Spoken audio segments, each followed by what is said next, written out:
श्रीलक्ष्मी श्रीमहालक्ष्मी क्षीरसागरकन्यका उत्तिष्ठ हरिसम्प्रीते भक्तानां भाग्यदायिनी।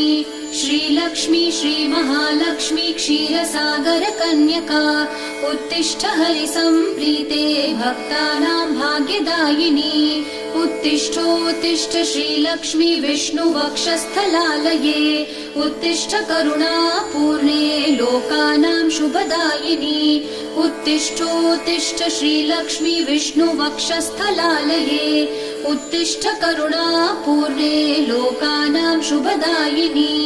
श्रीपद्ममध्यवसिते वरपद्मनेत्रे श्रीपद्महस्तचिरपूजित पद्मपादे श्रीपद्मजातजननी शुभपद्मवक्त्रे श्रीलक्ष्मी भक्तवरदे तव सुप्रभातम्।